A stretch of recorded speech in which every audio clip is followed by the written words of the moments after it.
For over 2 months, News 5 has been digging into the operations at Caribi Bleu Casino in San Pedro Town.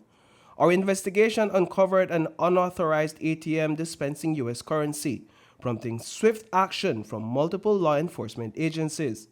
Tonight, the Financial Intelligence Unit, the supervisory authority for casinos in Belize, is weighing in on our findings.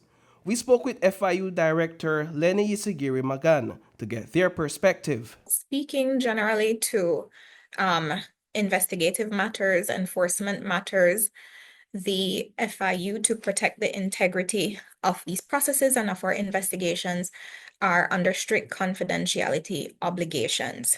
So this means that we conduct our work and our investigations with the strictest of confidence. In other words, the FIU cannot share the specifics of its investigations or findings just yet. They'll need to wait until charges are filed or the case goes to court, if it even gets that far. Prime Minister John Briceño is in favor of these actions. Our weekend is to urge them to do the investigations, and if there are any persons that were found guilty of any wrongdoing, that they should be charged to the fullest extent. So we need to find out from customs if that was even registered and if they paid to have that ATM in Belize. There are principal law enforcement agencies in Belize, all sitting on the Financial Crimes Working Group, the Police Department, the Department of Immigration and Border Management, the Customs Authority, the tax authorities, and so of course it depends. It's clear that operating an unauthorized ATM, particularly one dispensing U.S. currency, is illegal, especially within a casino. The Central Bank of Belize has confirmed that their investigation into this matter is still ongoing. I'm sure you will appreciate that I can't say much on that because it is a live investigation. As the watchdog for casinos, the FIU ensures these establishments follow anti-money laundering rules through on-site inspections and other methods. Magan noted that while the FIU has previously uncovered violations of the Exchange Control Act by various entities, this case stands out because it involves an ATM. You would, of course, I think, appreciate that we have to look at the resources that we have and how to apply them. And so in that regard, we take risk into consideration. So there are certain risk factors, such as size, maybe geographic location, and then, of course, our circumstances have to be able to respond to an event or changes in risk circumstances. Is that to say that a compliance visit was never done at this specific establishment because the risks weren't there? There wasn't any justified risks to do that? No, I didn't say that at all. In fact, that would be asking me to delve into the specific case at hand, which again I'm limited from doing. But that is to say that adverse information or any discovery does change the risk circumstances. Interestingly, casinos are required to have an anti-money laundering compliance officer approved by the FIU, as per the Money Laundering and Terrorism Prevention Act.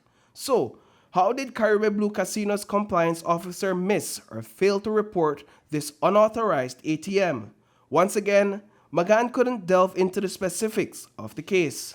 They are not hired, nor are they employees of the FIU. In terms of the reporting, they are required to respond to requests from the FIU for information or their supervisory authority, whomever it may be, which other authority it may be.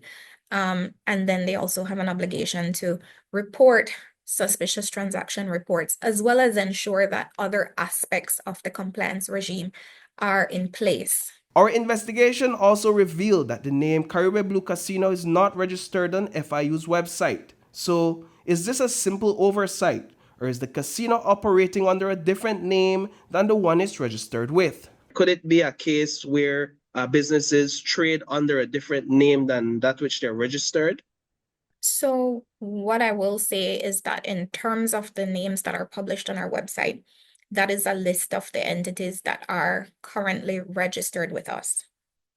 So that if they're not on the website, then it would be a fact that registration process is not complete and they have not been finally registered or published on our website as registered. One of the major questions in this investigation is, where is the US currency loaded into the ATM coming from? The FIU highlights its strong track record of international cooperation and emphasizes that investigating money laundering falls squarely within its mandate. We can't speak to any specifics.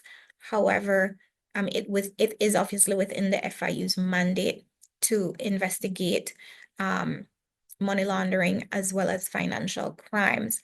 And then, of course, in line with that, we do have a role to play in terms of the supervision for anti-money laundering obligations for casinos. So running from those two mandates of the FIU, naturally, we are very concerned in terms of the operation of casinos in Belize. Reporting for News 5, I am Paul Lopez.